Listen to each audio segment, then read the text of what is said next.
नमस्कार साथियों, मरुद्रा में आपका स्वागत है। मैं हूं आपका साथी राजपाल घारू। साथियों, आज हमारे प्रोग्राम खास मुलाकात में आज हमारे साथ खास मेहमान हैं पूर्व राज्य मंत्री, पूर्व विधायक कर्णपुर श्रीमान सरदार सुरेंद्र पाल टिटरी साहब।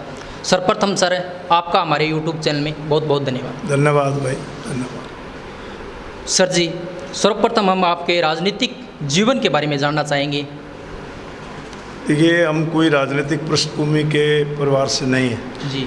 हमारे पिताजी एक बिल्कुल सामान्य किसान थे, गांव में हाँ जी। सबसे छोटी इकाई के मालिक थे। अपने हाथ से वो खेती करते थे, इसलिए हमने भी बचपन में अपने हाथ से खूब खेती की है। बैलों का हल भी चलाया है और सारा पानी लगाना सारा काम करते थे। पिताजी की इच्छा थी, माता पिता की हर एक की होती है कि पढ़े।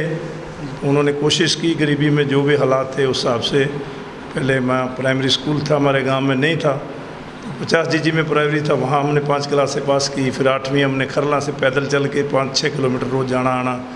उसके बाद खालसा स्कूल से पढ़ते हुए BA कॉलेज से की। वहाँ से हम खिलाड़ी बन गए और खिलाड़ी में राष्ट्रीय रिकॉर्ड बनाया। जब राष्ट्रीय रिकॉर्ड बनाया तो नियुक्तियों की भरमार आ गई। रेलवे, BSF सब जगह से अपॉइंटमेंट माने लगे। हमने रेलवे ज्वाइन कर ली और रेलवे में जब हम गए तो वहाँ कुछ सालों बाद यूनियन होती है रेलवे की, उस यूनियन में हमने सदस्य के रूप में काम करना शुरू किया। फिर पदाधिकारी बने, फिर यूनियन के अध्यक्ष बने। थोड़ा राजनीति का चस्का लग गया। उसके बाद किसान संघ में आ गए। यहाँ टेलें होती थी, उसमें पानी कम था, उन सबको जोड़ा, उनके लिए आंदोलन किया। बहुत बड़ा आंदोलन हुआ। 2-2.5 हज़ार आउटलेट जो एक्स्ट्रा पानी लेते थे मोगे, उनको खड़ा टेलों पे पानी मिला। धीरे धीरे लोग जुड़ते गए, कारवां बढ़ता गया, राजनीति में आगे आते गए। भैरव सिंह जी की नज़र पड़ी, उन्होंने BJP ज्वाइन करा दी। फिर उन्होंने रेलवे की नौकरी छुड़वा दी और वो राजनीति में कूद गए, इलेक्शन लड़वा दिया। पहला इलेक्शन हार गए, दूसरा 800 से हार गए। फिर धीरे धीरे BJP का आधार बनता चला गया। फिर हम जीतते चले गए और 3 बार सरकार बनी है, तीनों में मंत्री बन गए हैं। BJP के लिए भी हमने जो किया है उससे कई गुना हमें भारतीय जनता पार्टी ने मान सम्मान दिया है। जो हमने किया है उसकी एवज में बहुत ज़्यादा हमें राजनीतिक नियुक्तियाँ मिली हैं। फिर उसका चेयरमैन भी रहा हूँ, बीज निगम का डायरेक्टर भी रहा हूँ, सीड सर्टिफिकेशन का भी रहा हूँ, एग्रीकल्चर यूनिवर्सिटी का भी डायरेक्टर रहा हूँ, 2 बार मंत्री रहा हूँ। एक दफ़ा एग्रीकल्चर मिनिस्टर रहा 5 साल, पिछली बार लेबर डिपार्टमेंट, फिर वो नया डिपार्टमेंट था स्किल डेवलपमेंट, उसके बाद माइनिंग डिपार्टमेंट, पेट्रोलिंग डिपार्टमेंट, सारे डिपार्टमेंट भी चला लिए, राजनीति भी कर ली। अब भैया अपने घर में राजनीति भी करते हैं और खेती बाड़ी भी कर रहे हैं। सर, वर्तमान में राजस्थान के अंदर जो राजनीतिक परिस्थितियां चल रही है उन पर आप क्या कहना चाहेंगे? देखिए, राजस्थान में सरकार नाम की चिड़िया तो है नहीं, क्योंकि 18 महीने से राजस्थान का मुख्यमंत्री अपने घर में कमरे में बंद है। पहले तो 2 महीने तक 5 स्टार होटलों में सरकार बैठ के जब सारे सरकार के मंत्री विधायक 2 महीने 5 स्टार होटलों में आनंद की ज़िंदगी जिए तो फिर जनता तो तरस तरस करेगी। और अब 14 महीने से आपके मुख्यमंत्री जी अपने घर में क्वारंटाइन है। अब मुझे नहीं पता लगा ऐसा कौन सा कोरोना हो गया उसको। 14 दिन बाद जो है दिल्ली का मुख्यमंत्री बाहर आ गया, मध्य प्रदेश का बाहर आ गया। हर आदमी जो है कोरोना से, गृह मंत्री हमारे अमित शाह जी को भी हुआ, लेकिन 14 दिन बाद कोई भी ऐसा व्यक्ति नहीं जो काम पर नहीं लौटा। लेकिन उनको कोरोना कौन सा हो गया कि 14 महीने हो गए घर से नहीं निकल रहे। वास्तव में उनकी कुर्सी को कोरोना हो गया, क्योंकि आपस के मतभेद के कारण पायलट उनकी कुर्सी खींच रहा है और कुर्सी बचाने के लिए वो छुप के बैठे। अब कब तक छुप के बैठेंगे? लड़ाई तो सड़क पे आ ही गई है, एक दिन उनको जाना ही है। और इस पार्टी का जो बुरा हाल होगा वो आपको चुनाव में पता लग जाएगा।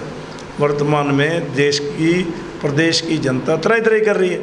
अब सबसे महंगी बिजली राजस्थान में और सबसे कम बिजली मिल रही है राजस्थान को, 4-4 घंटे का कट लग रहा है। सबसे महंगा डीजल पेट्रोल राजस्थान में, सबसे ज़्यादा क्राइम रेट राजस्थान में। आज किसान की तो हालत ये है कि सबसे कम पानी पिछले 70 साल में अगर मिल रहा है इस बार नहरों को, तो अब देख रहे हैं गढ़साना में आंदोलन, रावड़ा में आंदोलन, हनुमानगढ़ में आंदोलन, गंगानगर में, सब जगह आंदोलन ही आंदोलन है। कोई एक भी सड़क ऐसी नहीं है, अगर थोड़ी सी बरसात हो जाए तो सड़कें और शहर डूबने लग जाते हैं। ना कोई शहरों की इन्होंने सुध ली, ना इन्होंने कोई गाँव की सुध ली, ना इन्होंने कोई जनता की सुध ली, ना इन्होंने कोई बुनियादी सुविधाओं की सुध ली। ये तो मोदी जी का शुक्रिया करना चाहिए कि कोरोना जैसी भयंकर महामारी में फ्री वैक्सीन देकर इतने बड़े प्रदेश की न जाने लाखों मौतें भी हो सकती थी। उन्होंने जो इतना बड़ा टीकाकरण, वर्ल्ड का सबसे बड़ा टीकाकरण, वर्ल्ड का सबसे ज़्यादा टीकाकरण कराया है। नहीं तो राजस्थान में तो भैया जिस तरह की सरकार थी तो कोरोना में भी हमारी हालत बुरी और बुरी हो जाती।